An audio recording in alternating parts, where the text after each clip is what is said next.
నిర్గమకాండానికి వెళ్ళిపోదాం. 2వ అధ్యాయం 15 నుంచి చదువుదాం. ఫరో ఆ సంగతి విని మోషేను చంపజూచెను గాని మోషే ఫరో ఎదుట నుండి పారిపోయి మిద్యాను దేశములో నిలిచిపోయి ఒక బావి యొద్ద కూర్చుండెను. మిద్యాను యాజకునికి 7 కుమార్తెలుండిరి. వారు వచ్చి తమ తండ్రి మందకు పెట్టుటకు నీళ్లు చేది తొట్లను నింపుచుండగా మందకాపరులు వచ్చి వారిని తోలివేసిరి. 2:9 నశించుచున్న వారు తాము రక్షింపబడుటకై సత్య విషయమైన ప్రేమను అవలంబింపకపోయి నశించుచున్నవారు తాము రక్షింపబడుటకై సత్య విషయమైన ప్రేమ, అంటే అసత్య విషయమైన ప్రేమ కూడా ఉంటుంది. అసత్య విషయమైన ప్రేమ మీరు లేదంటారా?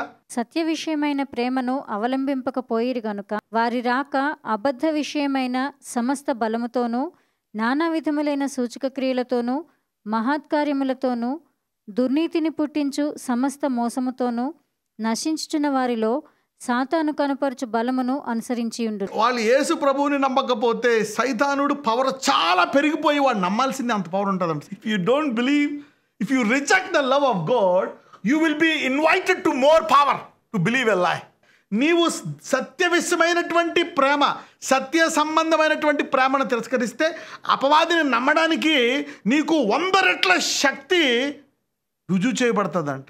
అలాగని దీనికంటే ఆ పవరే గ్రేటు అంటే ఓన్లీ శక్తిని బట్టి మనం దైవత్వాన్ని ఎన్నుకోవచ్చా? మన దేవుడికి అవసరమా? నేను అబ్రహాము దేవుడు అని చెప్పుకోవడం ఒక మనిషి కావాలా? ఇస్సాకు కావాలా? అసలు దేవుడికి మోషే కావాలా?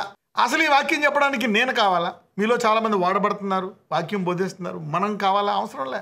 You don't need. కానీ దేవుడు తన స్వరూపములో చేసి మనకి సామర్థ్యం ఉంది అని అంటాడు. నీవు నమ్మితే, నీవు చేస్తే, నీ పాదములు సుందరములు, నీవు చేతులేగా, నీవు పలకగా ఈ కొండను. He's wanting developing you as God. అందరూ అంటారు సమస్తము నువ్వే, సమస్తము నువ్వే నాయనా, నేను ప్రార్థిస్తున్నా. మోకాళ్ళ ప్రార్థన దేవుడు చెప్తున్నాడు. ఆ మోకాళ్ళ ప్రార్థన చేసిన ఓడివి అదే కాళ్ళతో లెగు. ఆ ప్రార్థన చేసిన నోటితోటి అదే నోటితోటి పలుకు కొండని. అదే కాళ్ళతో వెళ్ళి స్వత ప్రకటించు. అదే చేతులతో రోగుల మీద చేతులే. So God started telling those things. అద్భుతాలు ఎంత ఇంపార్టెంటో అద్భుతాలు ఎక్కడి నుంచి వచ్చాయనేది ఇంపార్టెంట్. యేసు నామమున చేసే అద్భుతం. సో అందుకనే నేను అబ్రహాము దేవుడను, ఇస్సాకు దేవుడను, యాకోబు దేవుడను ఇంట్రడ్యూస్ చేసుకుంటున్నాను. నా పేరు తప్ప ఎవరైనా ఒకళ్ళు అద్భుతము చేస్తే దాన్ని నమ్మొద్దు అని ఉంటుంది. జెర్మియా 23:32.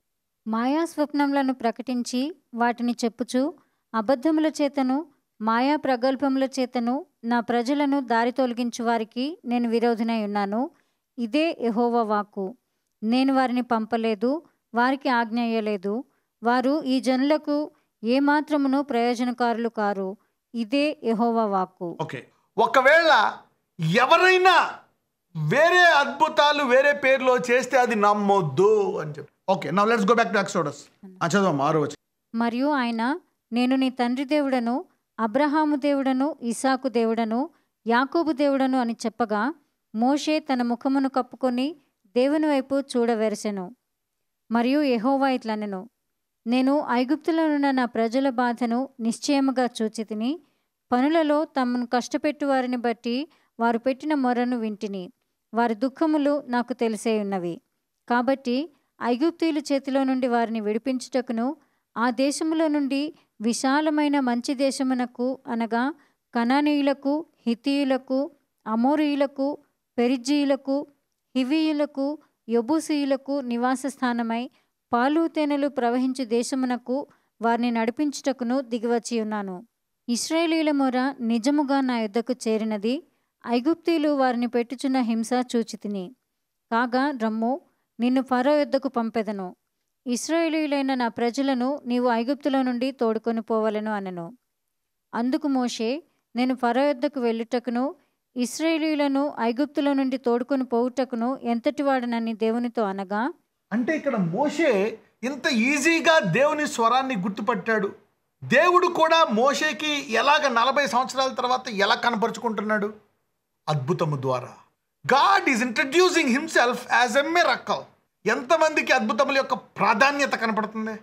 యేసు ప్రభువారు ఆరంభము కూడా అద్భుతమే. దూత వస్తుంది, మానవ రీతి యొక్క మరి ప్రభావము కాకుండా, మానవ రీతి యొక్క సహజ రీతిలో కాకుండా అద్భుత రీతిగా పుడతాడు యేసయ్య.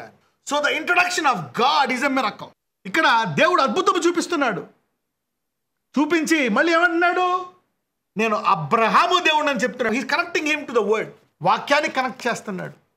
నేను ఇచ్చిన వాగ్దానం నెరవేర్చినాడు. అందుకే అంటాడు, యోహాన్ని పంపించి చెప్పు, నేను అద్భుతాలు చూపించి స్వస్థతలు చేసి ఎన్ని కాదు, వాగ్దానము నెరవేర్చడానికి వస్తున్నాను. యెషయా చెప్పాడు వాగ్దానము, మోషే చెప్పాడు కన్యక గర్భవతి అయ్యే కుమారుని కంటది అని. So miracle will always be United and aligned with the word of God. అద్భుతం ఎంత ఇంపార్టెంటో, విశ్వాసం ఎంత ఇంపార్టెంటో, ఈ కనెక్షన్ కూడా చాలా ఇంపార్టెంట్. యేసు ప్రభువు వారు అందుకే మళ్ళీ వెళ్ళి యోహాన్ దగ్గరికి వెళ్ళి ఆ ప్రాంతంలో కూర్చుంటాడు అక్కడ. ఎందుకంటే యోహాన్ సాక్ష్యం ఇచ్చాడు కదా.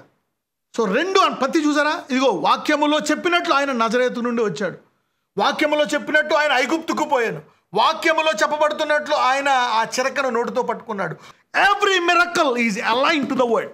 అలాగే అద్భుతాలు తక్కువ, అద్భుతమే ఆరంభము, అద్భుతంతోటే అంతము జరుగుతుంది, అద్భుతాలతోటే యాత్ర నడుస్తుంది. విశ్వాసం అంటేనే అది. ఆయన నిశ్చయముగా నేను నీకు తోడయుందును, నేను నిన్ను పంపితినంటకు ఇది నీకు సూచన.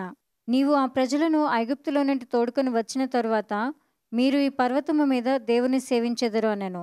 మోషే, చిత్తగించుము, నేను ఇశ్రాయేలీయుల యొద్దకు వెళ్ళి వారిని చూచి, మీ పితరుల దేవుడు నీ యొద్దకు నన్ను పంపినని వారితో చెప్పగా, వారు ఆయన పేరేమి అని అడిగినడలా వారితో నేనేమి చెప్పవలనని దేవుణ్ణి అడిగాను.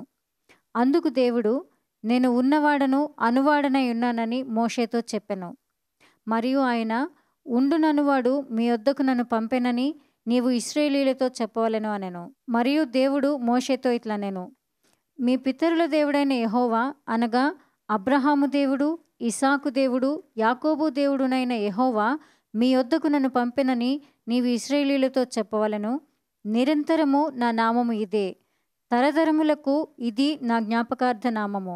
మోషే ఇంత త్వరగా గుర్తుపట్టాడు అంటే మోషేకి ఈ స్వరము బాల్యము నుంచి అలవాటై ఉండాలి. 40 సంవత్సరాలు దేవుడితో సహవాసము చేసి విన్నటువంటి స్వరము, 40 ఏళ్ళు వినకపోయినా వెంటనే గుర్తుపట్టేసి, నువ్వెవరివి ఏంటి అని ఏం అడగలేదు, వెంటనే మరి నేను ఎలా చెప్పాలా వాళ్ళకి నీ గురించి నేను ఏమని చెప్పాలా. అందుకే దేవుడు చెప్తాడు, నా గొర్రెలు నా స్వరము విను. అబ్రహాం లాగా అనమాట. అబ్రహామా వచ్చాయి అని చెప్పాడు. అబ్రహామా కొడుకుని ఇస్తానన్న దేవుడు, అబ్రహామా నీ కొడుకుని ఇచ్చాయి అంటున్నాడు. అబ్రహాం డౌట్ పడ్డాడా? అదే స్వరం అనుకున్నాడా? రెండు. ఎస్, ఆయన ఇచ్చిన స్వరము, ఆ కుమారుని నువ్వు నాకు ఇచ్చాయనే స్వరాన్ని గుర్తుపట్టాడు. Today I will even anoint that you will receive specifically the voice. So నా ఇక్కడ మోషే గుర్తుపట్టాడు ఈ వాయిస్ని.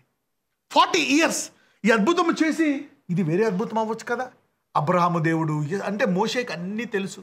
యేసు ప్రభువుని కూడా చూశాడు. ఆయన శిలువ మరణాన్ని చూసి తన యొక్క రాజ్యములో తన యొక్క పాపాన్ని దాన్ని తిరస్కరించేసి విశ్వాసముతో జీవిస్తున్నాడు మోషే. కాకపోతే ఏంటంటే తన శరీరాన్ని నమ్మాడు, తన యొక్క శక్తిని నమ్ముకున్నాడు, తన తలాంతుల్ని నమ్మాడు. అయితే ఇప్పుడు దేవుడు తన శక్తి ద్వారా, అందుకే శక్తి చేత కాదు, బలము చేత కాదు, నా ఆత్మ చేత దీన్ని చేస్తాను. మీరు చాలాసార్లు అన్నీ చేసి మన డిసప్పాయింట్మెంట్కి కారణం ఏంటో తెలుసా? అబ్రహాం లాగా అన్నీ చేసి మనము శరీరంతో ఆఖరి ప్రయత్నం హగర్లాగా కూడా చేసేసి దేవుడు రిజెక్ట్ చేస్తే ఇంక మనం ఏం కాదనుకుంటాం. అయినా దేవుడు మనల్ని విడిచిపెట్టడు. బట్ స్టిల్ సంసోన్నే విడిచిపెట్టలేదు. ఘోరం చేసి అక్కడికి వెళ్ళి ఆ యొక్క గుడ్డి కళ్ళతోటి రక్తము కారుతూ ఉంటే అటు ఇటు మరి పని చేస్తూ ఉన్నప్పుడు అతని ప్రార్థనే దేవుడు ఆలకించాడు. God heard his prayer. So దేవుడు ఈ మోషన్ అలా పట్టుకొని ఉన్నాడు. He never leaves us. ఒక సిచ్యువేషన్ వచ్చినప్పుడు ఆయన మనల్ని విడిచిపెట్టడు. అందుకే ఆదరణకర్త పౌలు, నేను ఎక్కడికి వెళ్ళినా అక్కడ నాకు శ్రమలుంటాయి అని పరిశుద్ధాత్ముడు ముందుగా హెచ్చరిస్తున్నాడు అని చెప్తాడు. చూడండి, ఇది మోషేలా కాదు. So Moses was not prepared for this. అబ్రహాములా కాదు, వీళ్ళందరూ కాదు. పౌలు వేరు. Paul knew his problems. తెలుసుండి వెళ్తాడు పౌలు. అందుకే దేవుడు పౌలుకి చెప్పాడు. అదే వేరే వాళ్ళకి చెప్తే వాళ్ళు వెళ్ళరు. నేను ఎక్కడికి వెళ్ళినా నాకు ముందుగా శ్రమలు కష్టాలు ఉంటాయని పరిశుద్ధాత్ముడు, the Holy Spirit tells us the trials and tribulations await me wherever I go. ద్వితీయోపదేశ కాండము 13:1 చదువుదాం. ప్రవక్తయే గాని కలలు కనువాడే గాని నీ మధ్య లేచి నీ ఎదుట సూచక క్రియ అయినను మహత్కార్యమునైనను చేసి నీవు ఎరుగని ఇతర దేవతలను అనుసరించి పూజింతము రమ్మని చెప్పినడెలా అతడు నీతో చెప్పిన సూచక క్రియ గాని మహత్కార్యము గాని సంభవించినను ఆ ప్రవక్త మాటలను, కలలు కనువాని మాటలను వినకూడదు. ఏలయనగా మీరు మీ దేవుడైన యెహోవాను మీ పూర్ణ హృదయముతోనూ మీ పూర్ణ ఆత్మతోనూ ప్రేమించుచున్నారో లేదో తెలుసుకొనుటకు మీ దేవుడైన యెహోవా మిమ్మల్ని పరీక్షించుచున్నాడు. అంటే దేవుడు చెప్తున్నాడు, ఎవరైనా వచ్చి అద్భుతాలు చేసి నేను కాకుండా వేరే దేవుడు అంటే నమ్మొద్దు. నా పేరున చేసేవన్నీ కూడా నావే. అవి ఎదుగుతా ఉండే. That will last, that will be blast, that will be released. చూడండి ప్రొఫెసీ ఎలా కనెక్ట్ అయి ఉంటుందో మీకు చెప్తాను. అబ్రహాము ఆశీర్వాదాలు పొందుకున్నాడు. మెల్కిసెదెకు ఏం చేశాడు? ఆశీర్వాదాలు పొందుకున్న వానిని ఆశీర్వదించాను. ఇప్పుడు ఈ అభిషేకం ద్వారా మీకు ఏం చెప్పాను? లోపలుండే ఆత్మ మీకు బయలుపరుస్తుంది. అంతే సింపుల్గా. Activate the spirit in you. మోషే పాపం 40 సంవత్సరాలు అంధకారంలో ఉన్నాడు. యోసేపు కొన్ని సంవత్సరాలు అంధకారంలో ఉన్నాడు. దావీదు కొంచెం తెలుసు, కానీ అతను కూడా అప్పుడప్పుడు అంధకారంలోకి వెళ్ళాడు. దావీదు is better than Abraham, Isaac, Jacob. వీళ్ళు వెయిట్ చేసేవారు, కానీ దావీదు ఏఫోదు కట్టుకుంటే దావీదుకు వచ్చేసేది. He use to receive the anointing. Okay, మెల్కిసెదెకు క్రమము చొప్పున మనం అందరూ ఏమై ఉన్నామంట? యాజకులమై ఉన్నామంట. కానీ are you prepared for this? నిన్ను ప్రతి దానిలోంచి నేను విడిపిస్తానని చెప్తాడు అదే దేవుడు. మళ్ళా ప్రతి పట్టణములో ప్రతి సమస్య గురించి చెప్తాడు. పైగా ఏం చెప్తాడు? నీ విశ్వాసము పోరాటము ముగించే వరకు నిన్నెవరూ ముగించలేరని కూడా చెప్తాడు. He will also set me free. You are also tapping into this anointing of Paul. చాలా మందికి గొప్ప విశ్రాంతి రాబోతుంది. ఎటువంటి విశ్రాంతి? పైగా సుఖము కాదు, ఆ కష్టములో కూడా వాళ్ళని ఏం చేయలేరు, ఇందులోంచి బయటకు వచ్చేస్తాను. నజరేయుడైన యేసయ్య, ఆశగల ప్రాణంను తృప్తిపరచు నా యెహోవా. ఇదిగో ప్రభువా, వారందరిలో నీ పరిశుద్ధాత్మను నీవు పెట్టావు. అది సాధ్యము. అలనాడు మోషే చెప్పులు తీసేసి వచ్చాడు, ఆ అభిషేకానికి తాకలేడయ్యా. అటువంటి పరిశుద్ధాత్మ మాలో ఉండడానికి నీవు సాధ్యపరిచావు నాయన. ఆ యాజకత్వాన్ని మేము నిలుపుకొని అయ్యా, మేము ఎప్పుడు మొరపెడితే అప్పుడు మాలో నుంచే పరిశుద్ధాత్మ మా కష్టము గురించి మాకు బయలుపరిచి ఇటువంటి అభిషేకం ఈ రోజు నుంచి ఆరంభించమని నజరేయుడైన యేసు ప్రార్థిస్తున్నాము తండ్రి. ఆమేన్.